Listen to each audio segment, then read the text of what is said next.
한국인들이 전부 도망갔다. 2017년 12월 24일 새벽 5시 네팔 다줄라 지역이 발칵 뒤집혔습니다.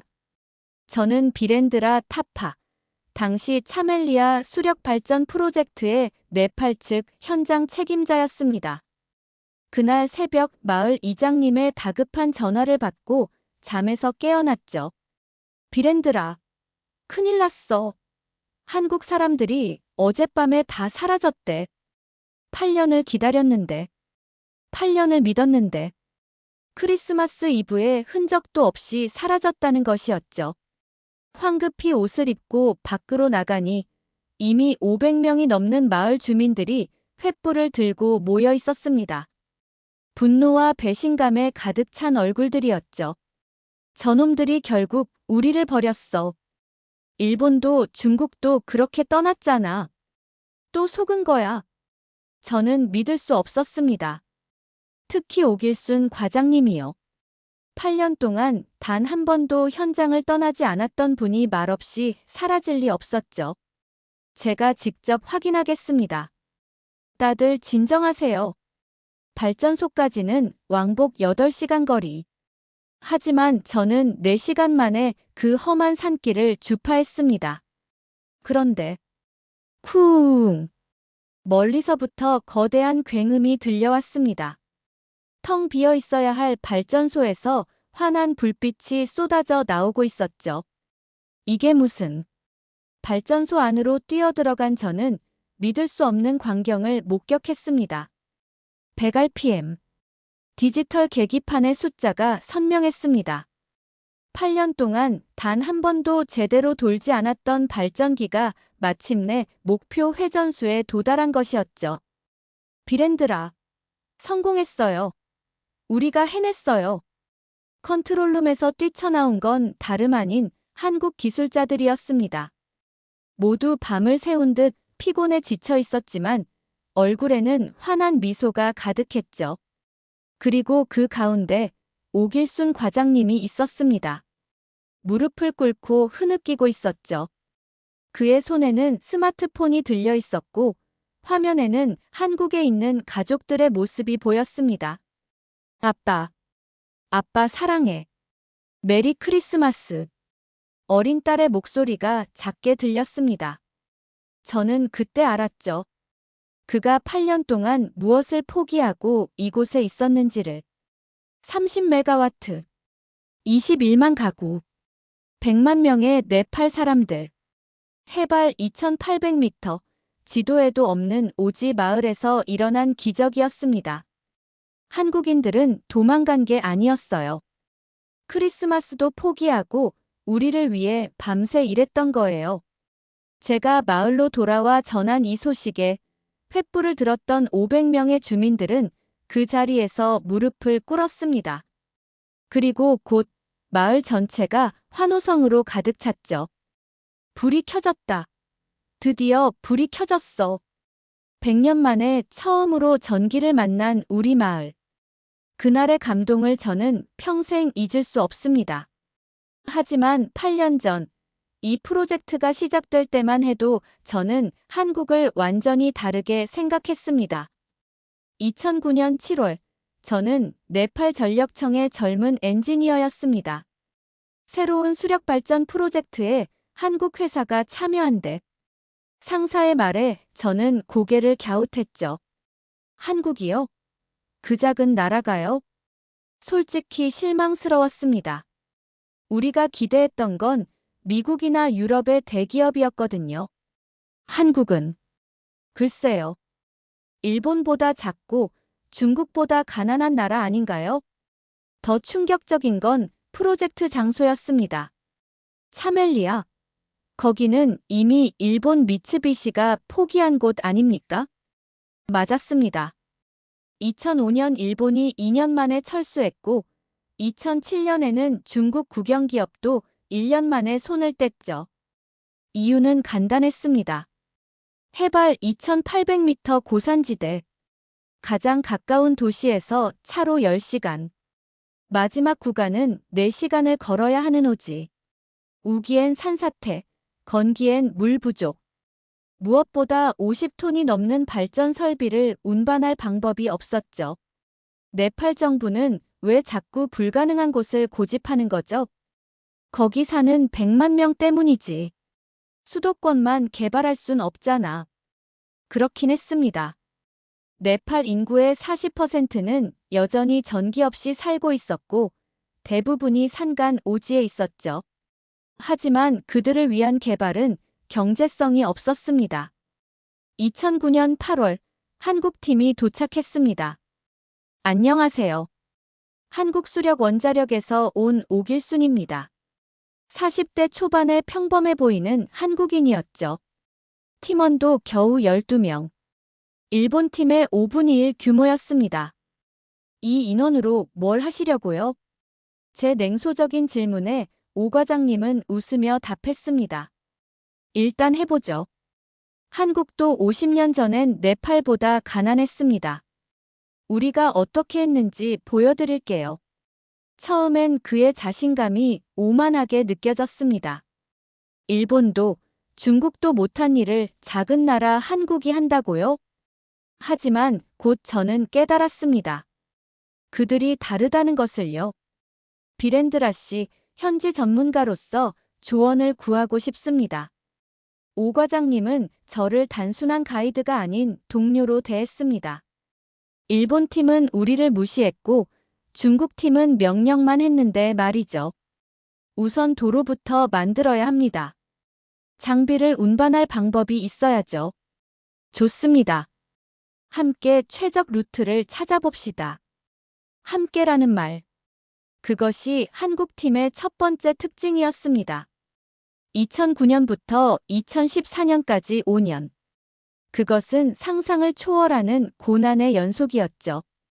우선 4km 도로를 만드는 데만 1년이 걸렸습니다. 또 무너졌습니다. 어제 만든 구간이 산사태로. 우기마다 반복되는 악몽이었죠. 하지만 한국팀은 포기하지 않았습니다. 다시 합시다. 이번엔 옹벽을 더 튼튼하게. 50톤 터빈을 운반하는 건 더 큰 도전이었습니다. 헬기는 불가능합니다. 이 무게를 들 수 있는 헬기가 네팔엔 없어요. 그럼 분해해서 나릅시다.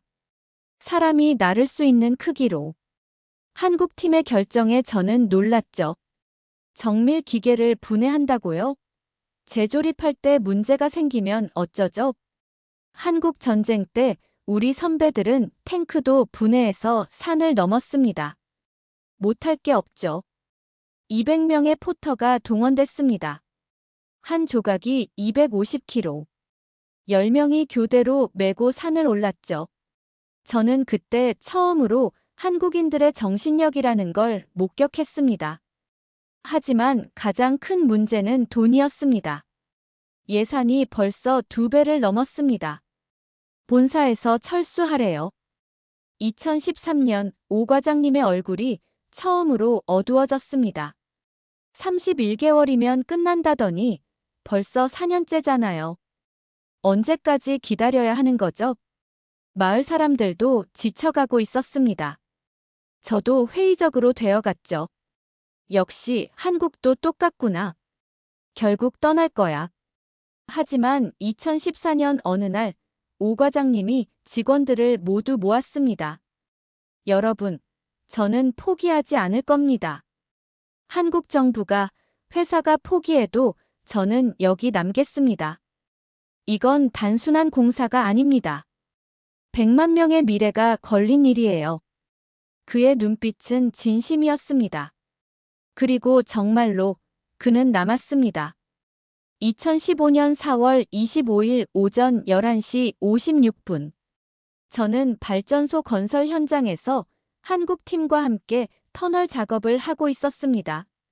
갑자기 땅이 출렁이기 시작했죠. 지진이다. 처음엔 그리 대수롭지 않게 생각했습니다. 네팔은 원래 지진이 잦은 나라니까요. 하지만 이번은 달랐습니다. 쿠르르르릉. 땅속 깊은 곳에서 올라오는 불길한 소리. 그리고 다음 순간 터널 입구가 무너지기 시작했습니다. 모두 밖으로 피해. 빨리. 오길순 과장님이 소리쳤습니다. 하지만 이미 늦었죠. 거대한 바위들이 쏟아져 내렸고 우리는 터널 안에 갇혔습니다. 비렌드라, 괜찮아요? 어둠 속에서 오 과장님의 목소리가 들렸습니다. 다행히 15명 모두 무사했죠. 하지만 상황은 절망적이었습니다. 쿵, 쿵, 쿵. 심장 박동 소리인지 산이 무너지는 소리인지 구분이 안 됐죠. 캄캄한 어둠 속에서 15명의 거친 숨소리만 들렸습니다. 손전등 있는 사람. 딱 하나뿐인 손전등 불빛에 15명의 목숨이 달려 있었습니다. 산소를 아껴야 합니다.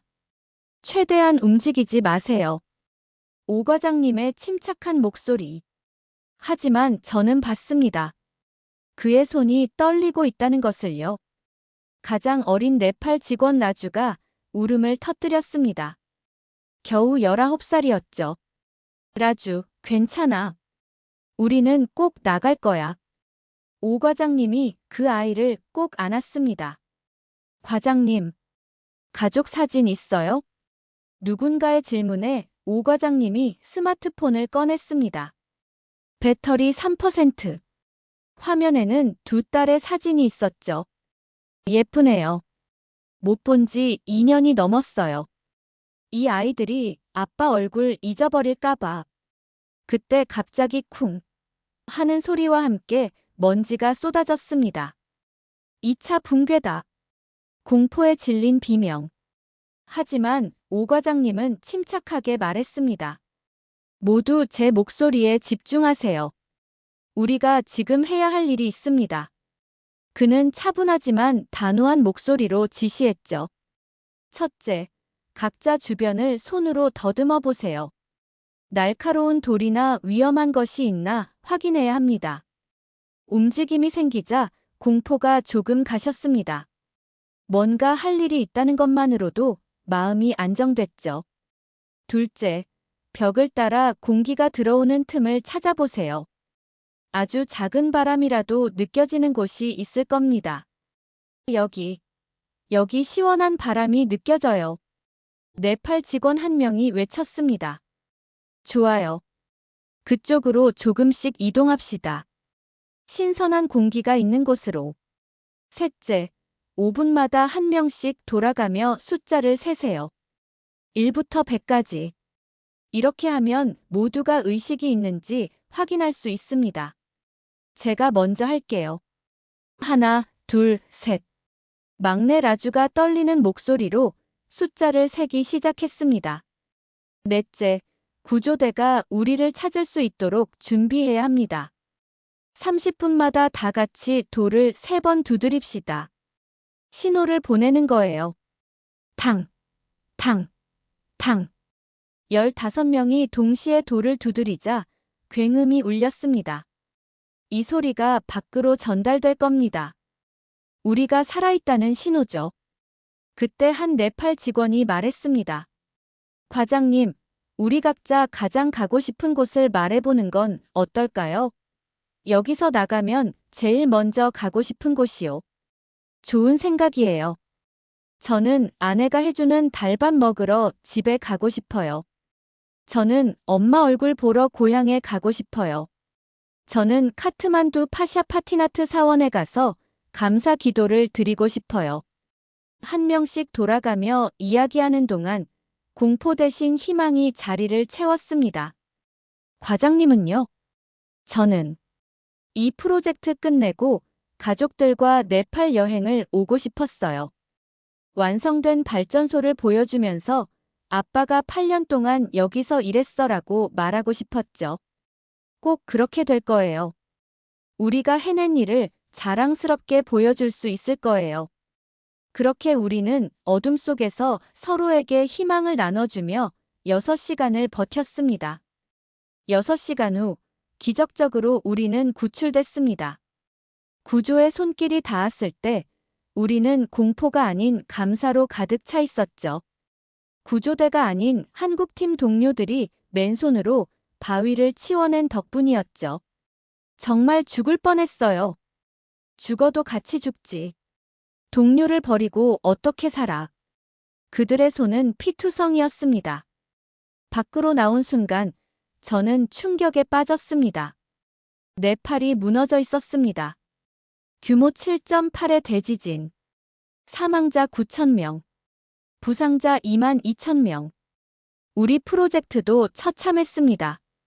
터널 2.5km 구간이 완전히 붕괴됐습니다. 송전탑 127개가 쓰러졌어요. 댐 구조물의 심각한 균열이 6년간의 노력이 한순간에 무너진 것이었죠. 한국팀은 즉시 철수하세요. 네팔 정부의 공식 명령이었습니다. 그날 밤 저는 오 과장님을 찾아갔죠. 과장님, 이제 그만하세요. 신도 포기하라는 신호예요. 하지만 그의 대답은 예상 밖이었습니다. 비렌드라, 저희 아버지가 한국 전쟁 참전 용사세요. 폐허가 된 서울을 재건하셨죠. 폐허에서 시작하는 게 한국인의 DNA예요. 다음 날 믿을 수 없는 일이 일어났습니다. 우리 가족들이 모은 돈입니다. 1,200달러예요. 마을 이장님이 작은 봉투를 내밀었습니다. 하루 2달러로 사는 사람들이 모은 돈이었죠. 6년을 기다렸습니다. 10년이라도 기다릴 수 있어요. 그 순간 오 과장님의 눈에서 눈물이 흘렀습니다. 하지만 현실은 냉혹했습니다. 복구 비용 4,500만 달러. 한국 정부 추가 지원 불가. 한국수력 원자력 본사 프로젝트 중단 결정. 오 과장, 이제 돌아와. 회사 지시사항이야. 2015년 여름, 저는 한국팀이 짐을 싸는 모습을 지켜봐야 했습니다. 비렌드라, 미안해요. 정말 미안해요. 공항으로 떠나는 버스에 오른 한국 직원들. 하지만 한 사람이 내렸습니다. 오길순 과장님이었죠. 저는 남겠습니다. 혼자만이라도. 과장님, 월급도 안 나오는데 무슨 소리예요? 네팔 사람들이 1,200달러를 모았는데 저는 뭘 망설입니까? 그는 정말로 남았습니다. 2015년 겨울, 상황은 더 악화됐습니다. 비렌드라 씨, 현지 직원들 월급이. 오 과장님이 말을 잇지 못했습니다. 걱정 마세요. 우리도 기다릴 수 있어요. 하지만 200명의 현지 직원 중 절반이 떠났습니다. 먹고 살아야 하니까요. 남은 100명과 함께 우리는 맨손으로 복구 작업을 시작했습니다. 오늘은 바위 30개 치웠어요. 하루 성과가 이게 전부였습니다. 4,500만 달러짜리 공사를 맨손으로 하고 있었죠. 그러던 중 따뜻한 소식이 들려왔습니다. 과장님, 한국에서 소포가 왔어요. 커다란 상자를 열어보니 아이들이 그린 그림과 편지가 가득했습니다. 아빠, 힘내세요. 우리가 응원해요. 아빠가 하는 일은 정말 대단해요. 사랑해요. 오 과장님의 부인이 보낸 편지도 있었죠. 여보, 많이 힘들죠? 아이들이 매일 아빠 자랑을 해요. 네팔 사람들을 도와주는 우리 아빠가 세상에서 제일 멋지대요. 우리는 괜찮으니 걱정하지 말고 건강만 챙기세요. 사랑해요. 오 과장님은 편지를 읽으며 한참을 울었습니다. 가족들이 이해해주니 더 힘이 나네요. 2016년 여름, 결정적인 위기가 찾아왔습니다. 과장님, 큰일 났어요. 새벽 3시, 저는 다급히 오 과장님을 찾았습니다. 무슨 일이에요? 다르카 컨스트럭션이 사라졌어요. 토목 공사를 맡은 네팔 협력업체가 하룻밤 사이에 증발한 것이었습니다. 2천만 달러의 공사 대금과 함께요. 처음부터 계획된 사기였습니다. 오 과장님은 그 자리에 주저앉았습니다. 이것으로 끝이었죠. 복구 비용 4,500만 달러에 추가로 2천만 달러 손실. 이제는 신도 포기하라는 것 같았습니다. 한국 대사관에 연락해봤지만 소용없었습니다. 네팔 경찰도 손 쓸 수 없다고 했죠. 그날부터 오 과장님이 이상해졌습니다. 밥도 제대로 안 먹고 잠도 안 자고 그저 멍하니 앉아만 있었죠. 과장님, 이제 정말 그만하세요. 한국으로 돌아가세요. 비렌드라. 저 때문에 당신들 인생을 망쳤어요. 미안해요. 처음으로 그가 무너지는 모습을 봤습니다. 그날 밤 저는 오 과장님의 숙소 밖에서 서성였습니다. 안에서 전화 통화 소리가 들렸죠. 여보. 미안해. 또 실패했어. 괜찮아요. 당신이 얼마나 노력했는지 우리는 알아요. 부인의 따뜻한 목소리가 들렸습니다. 아빠. 전화 바꿔줘요. 아빠, 힘내세요. 선생님이 우리 아빠가 네팔에서 영웅이래요. 아이들의 응원에 오 과장님이 억지로 웃으며 대답했습니다. 응. 아빠가 꼭 성공해서 돌아갈게. 전화를 끊은 후 그는 한참을 울었습니다. 가족들한테 면목이 없어요. 8년째 떨어져 있는데 성공도 못하고. 2017년 3월 마지막 시련이 찾아왔습니다. 현장으로 가는 길에 이상한 광경을 목격했습니다. 산길에 사람들이 빼곡히 서 있었죠. 500명? 아니, 그보다 더 많았습니다. 이게 무슨... 한국팀이 떠난다는 소문이 돌았어요. 마을 사람들이 모두 나온 것이었습니다. 남자, 여자, 노인, 아이들까지. 한국 선생님, 떠나지 마세요. 우리가 도울게요. 제발 포기하지 마세요. 그 중에 9살 소녀 프리티가 있었습니다. 매일 4시간을 걸어 학교에 다니는 아이였죠. 아저씨가 전기 가져다 준다고 했잖아요. 거짓말이었어요? 소녀의 손에는 그림이 들려 있었습니다. 전깃불 아래서 책을 읽는 자신의 모습을 그린 그림이었죠. 오 과장님이 무릎을 꿇고 아이를 안았습니다. 거짓말 아니야. 약속할게. 꼭 불을 켜줄게. 다음 날 마을 학교에서 아이들이 그린 그림 전시회가 있었습니다. 주제는 우리 마을의 미래. 모든 그림에 전깃불이 그려져 있었죠. 그리고 그 밑에는 한결같이 땡큐 코리어라고 적혀 있었습니다. 오 과장님은 그 그림들 앞에서 한참을 서 있었습니다. 포기할 수 없네요. 절대로. 그날 밤 한국에서 또 전화가 왔습니다. 아빠, 우리가 용돈 모아서 네팔에 보낼 거예요. 그런 거 안 해도 돼. 아니에요. 우리도 네팔 친구들 돕고 싶어요.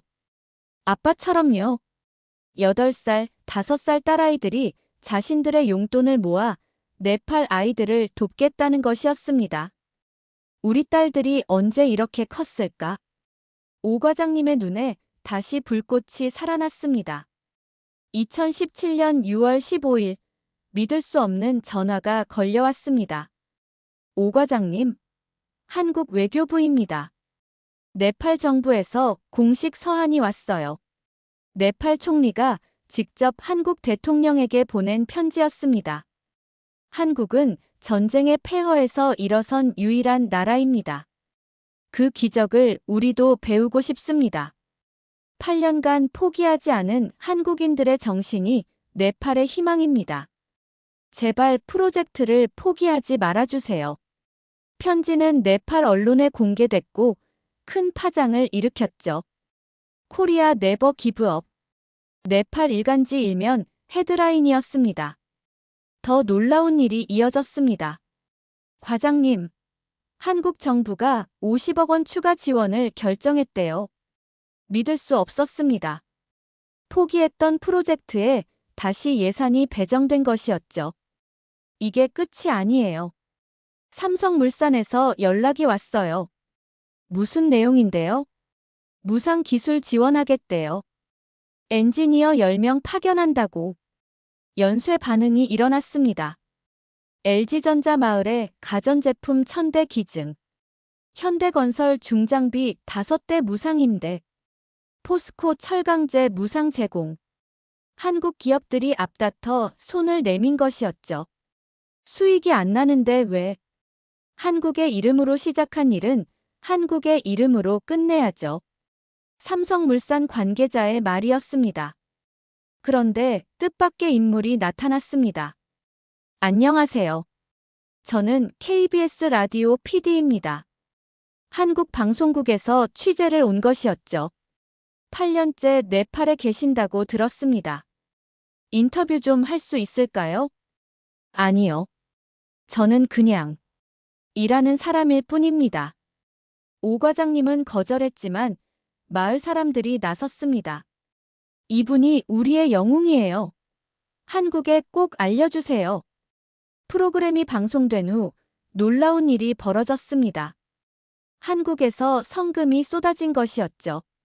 익명의 할머니가 100만 원을, 초등학생들이 용돈을 모아서, 네팔에서 일했던 교민들이. 하지만 가장 감동적인 순간은 따로 있었습니다. 7월 어느 날 낯선 네팔 청년들이 찾아왔습니다. 저희는 한국에서 일하다 돌아온 사람들입니다. 한국 산업연수생 출신들이었죠. 8,000명이 돈을 모았어요. 1억 원입니다. 귀를 의심했습니다. 1억 원이라니요? 한국이 우리에게 기회를 줬습니다. 이제 보답할 때예요. 네팔 노동자들이 한국에서 번 돈을 모은 것이었습니다. 한국에서 배웠어요. 포기하지 않는 정신을요. 오 과장님이 또 울었습니다. 저도 울었죠. 과장님, 또 전화요. 누구? 가족분들이래요. 화상 통화였습니다. 한국의 집에 오 과장님 가족뿐만 아니라 친척들까지 모여 있었죠. 여보, 뉴스 봤어요. 당신이 하는 일이 얼마나 대단한지 이제 알았어요. 아빠, 우리 반 친구들이 다 아빠 응원해요. 형님, 자랑스럽습니다. 화면 너머로 수십 명이 박수를 치고 있었습니다. 이제 온 국민이 당신을 응원해요. 우리가 얼마나 자랑스러운지 몰라요. 그때 또 다른 전화가 왔죠. 오 과장님, 청와대입니다.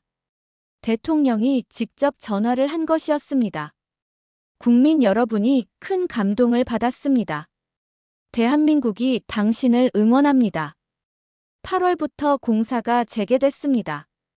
한국에서 전문가들이 속속 도착했고 최신 장비들이 운반됐죠. 이번엔 다릅니다. 실패하지 않을 거예요. 새로 합류한 삼성물산 김 부장의 말이었습니다. 이 터널이 왜 중요한지 아시죠? 4KM 터널을 통해 차멜리아 강물을 발전소까지 끌어와야 합니다. 낙차를 이용한 수력 발전의 핵심이죠.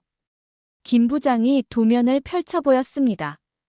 해발 2800m 지점의 댐에서 물을 가둬두고 이 터널을 통해 4KM 아래 발전소로 보내는 겁니다. 500m의 낙차로 터빈을 돌리는 거죠. 공사 현장은 다시 활기를 띠었습니다. 터널 관통까지 10m. 양쪽에서 동시에 굴착 작업을 진행하는 것은 고도의 기술이 필요했습니다. GPS도 제대로 작동하지 않는 산속에서 정확히 만나야 했으니까요. 5m, 3m. 11월, 드디어 터널이 뚫렸습니다. 관통이다. 쾅. 마지막 암벽이 무너지며 빛이 들어왔습니다. 4km 터널을 양쪽에서 파들어가 만난 것이었죠. 오차는 단 3cm. 이제 이 터널로 물이 흐르면 초당 15톤의 물이 발전소로 떨어집니다. 그 힘으로 30메가와트의 전력을 생산하는 거죠. 김 부장의 설명에 모두가 환호했습니다. 이 터널이 없었다면 발전소는 작동할 수 없었습니다. 8년 프로젝트의 가장 중요한 관문을 통과한 순간이었죠. 네팔 기술자들이 감탄했습니다. 만세. 저는 그때 깨달았습니다. 이것은 단순한 터널이 아니라 희망을 잇는 통로라는 것을요. 12월 23일 모든 준비가 끝났습니다. 내일이 디데이입니다. 8년 만에 시험 가동이었죠. 그날 밤 마을 사람들 500명이 발전소 앞에 모였습니다. 내일이면 정말 불이 켜질까요? 켜질 거예요. 반드시. 오 과장님이 저를 불렀습니다. 비렌드라, 내일 실패하면 어쩌죠? 실패 안 해요. 못 해요. 100만 명이 기다리고 있는데. 맞아요. 실패할 수 없죠. 그는 가족 사진을 꺼내 보았습니다. 내일이면 이 아이들에게 당당한 아빠가 될 수 있겠죠? 이미 당당한 아빠예요. 8년 동안 포기하지 않은 아빠. 별이 쏟아지는 히말라야의 밤. 내일이면 이 어둠 속에 빛이 켜질 것입니다. 8년의 기다림이 끝나는 순간이 다가오고 있었습니다. 2017년 12월 24일 크리스마스 이브 3, 2, 1 시작. 오길순 과장님이 스위치를 돌렸습니다.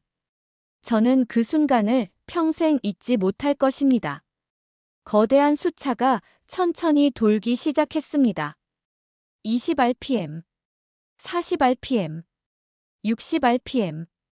발전소 안의 모든 사람들이 숨을 죽였습니다. 네팔 에너지부 장관, 한국 대사, 그리고 마을 주민 500명이 지켜보는 가운데 80rpm, 90rpm, 95rpm. 제발. 누군가의 간절한 기도 소리가 들렸습니다. 100rpm. 순간 발전소가 환하게 밝아졌습니다. 성공이다. 30메가와트의 전력이 생산되기 시작한 것입니다. 밖에서 터져나온 환호성이 산골짜기를 울렸습니다. 불이 켜졌다. 불이 켜졌어. 저는 밖으로 뛰어나갔습니다. 믿을 수 없는 광경이 펼쳐져 있었죠. 100년 만에 처음으로 빛을 만난 마을. 500개의 가로등이 일제히 켜지며 어둠을 몰아냈습니다. 기적이다. 한국이 기적을 만들었다. 네팔 에너지부 장관의 눈에 눈물이 고여 있었습니다. 8년 동안 정말 수고하셨습니다. 네팔 국민을 대표해 감사드립니다. 그때 오 과장님의 휴대폰이 울렸습니다. 한국에서 걸려온 영상통화였죠. 아빠. 뉴스에 아빠 나왔어요. 아빠가 해냈어요. 우리 아빠가 진짜 해냈어요. 아이들이 TV 앞에서 뛰며 소리쳤습니다. 여보. 당신이 정말 자랑스러워요. 메리 크리스마스. 부인의 목소리도 떨리고 있었습니다. 저는 그제야 깨달았습니다. 오 과장님이 8년 동안 지켜온 것은 단순한 약속이 아니었다는 것을요. 그것은 한 나라의 신뢰였고 100만 명의 희망이었습니다. 발전소 가동 3개월 후 저는 믿을 수 없는 변화를 목격했습니다. 크리슈나 초등학교를 방문했을 때였죠. 비렌드라 삼촌. 프리티가 뛰어왔습니다. 손에는 100점짜리 시험지가 들려 있었죠. 이제 밤에도 공부할 수 있어요. 저 의사 될 거예요. 학교의 변화는 숫자로 증명됐습니다. 학생 출석률 62%에서 94%로 상승. 졸업률 41%에서 87%로 증가. 대학 진학률 8%에서 34%로 급증. 믿을 수 없어요. 전기 하나가 이런 변화를 만들다니. 교장 선생님의 목소리에는 감격이 묻어났습니다. 마을 경제는 완전히 달라졌습니다. 저희 가게 매출이 3배가 됐어요. 작은 구멍가게를 운영하던 락스미 씨. 이제는 냉장고 덕분에 신선한 식품을 팔 수 있게 되었습니다. 발전소가 가동된 후 1년간 저는 놀라운 변화를 직접 목격했습니다. 처음 6개월은 아직 적응 기간이었죠. 사람들이 전기를 어떻게 활용해야 할지 몰랐으니까요. 제가 2019년에 마을 전체를 조사한 결과입니다. 첫 해에는 작은 가게 50개 정도가 생겼습니다. 대부분 저녁 시간 영업을 시작한 기존 가게들이었죠. 하지만 1년 차부터 본격적인 변화가 나타났습니다. 전기가 들어온 지 2년이 됐는데 우리 마을에 일자리가 100개나 생겼어요. 마을 이장님의 흥분된 목소리가 아직도 기억납니다. 하지만 가장 극적인 변화는 여성들의 삶이었습니다. 하루 4시간을 아낄 수 있어요. 이제 제 꿈을 이룰 수 있어요. 땔감 나르고 물 깃고 빨래하던 시간. 이제 그 시간에 재봉틀을 돌리고 가게를 운영하며 자립하기 시작했죠. 이제 재봉틀을 밤에도 돌릴 수 있어요. 마을 여성 30명이 모여 만든 재봉 협동조합. 2년 만에 카트만두에 제품을 납품하기 시작했죠. 가구당 소득은 천천히 하지만 확실히 늘어났습니다. 2년 반에 걸쳐 약 2배 증가했죠. 처음엔 전기세가 부담스러웠어요. 하지만 이제는 전기 덕분에 번 돈이 전기세의 10배가 넘어요. 정미소를 운영하는 람 씨의 말입니다. 이 모든 변화가 하루아침에 일어난 것은 아닙니다. 하지만 확실한 것은 그 첫 번째 전기불이 켜진 순간부터 변화는 시작됐다는 것입니다. 그리고 그 변화는 지금도 계속되고 있습니다. 2018년 5월 네팔 총리가 직접 발전소를 방문했습니다. 이것이 진정한 개발 협력입니다. 한국은 단순히 발전소를 지은 게 아니라 우리의 미래를 바꿔놨습니다. 총리는 한국 정부의 최고 등급의 훈장을 수여했습니다. 그러나 제게 가장 인상 깊었던 순간은 따로 있었습니다. 비렌드라, 이제 나도 한국을 알 것 같아. 마을 이장님의 말씀이었습니다. 처음엔 일본보다 작고 중국보다 가난한 나라라고만 생각했어. 하지만 이제 알았어. 한국의 진짜 힘은 크기나 돈이 아니야. 포기하지 않는 마음, 함께 가는 정신. 그게 한국을 특별하게 만드는 거야. 2019년 차멜리아 프로젝트는 UN 지속 가능 개발 우수 사례로 선정됐습니다. 한국의 개발 경험이 개도국에 희망을 준 최고의 사례. UN 사무총장의 평가였죠. 하지만 더 놀라운 건 그 이후였습니다. 네팔 전역에서 한국처럼 이라는 구호가 퍼지기 시작했죠. 코리어 호프. 이제는 네팔 청년들의 표어가 됐습니다. 한국이 우리에게 가르쳐 준 건 기술만이 아니었습니다. 제가 UN 컨퍼런스에서 발표한 내용입니다. 불가능은 없다는 믿음, 끝까지 책임지는 자세, 그리고 함께 성장하는 마음. 그것이 진짜 한국의 힘이었습니다. 2024년 현재, 저는 네팔 전력청 수석 엔지니어로 일하고 있습니다. 작년 크리스마스, 오길순 과장님께서 가족과 함께 네팔을 방문하셨습니다. 비렌드라, 정말 반가워요. 8년 만에 가족과 함께 온 그의 얼굴은 행복으로 가득했죠. 아빠, 여기가 아빠가 일했던 곳이야? 이제 고등학생이 된 큰딸이 물었습니다. 그래. 아빠가 청춘을 바친 곳이지. 우와. 정말 자랑스러워요. 프리티가 의대생이 되어 찾아왔습니다. 아저씨 덕분에 제 꿈을 이룰 수 있었어요. 이제 저도 누군가에게 희망을 주는 사람이 될게요. 차멜리아의 불빛은 이제 네팔 전역으로 퍼져나가고 있습니다. 100만 명에서 시작된 빛이 이제는 1000만 명을 밝히고 있죠. 8년에 포기하지 않은 약속. 그것이 만든 기적. 전쟁의 폐허에서 일어선 나라. 대한민국. 이제 그들은 세계의 희망을 나누는 나라가 되었습니다. 제가 배운 교훈은 이것입니다. 진정한 선진국은 GDP 순위가 아니라 얼마나 많은 희망을 나누는가로 결정된다. 한국은 그것을 증명했습니다. 그리고 이것이 제가 본 진짜 한국의 모습입니다. 혹시 해외에서 일하고 계신 분이 있나요? NGO나 봉사활동 경험이 있으신가요?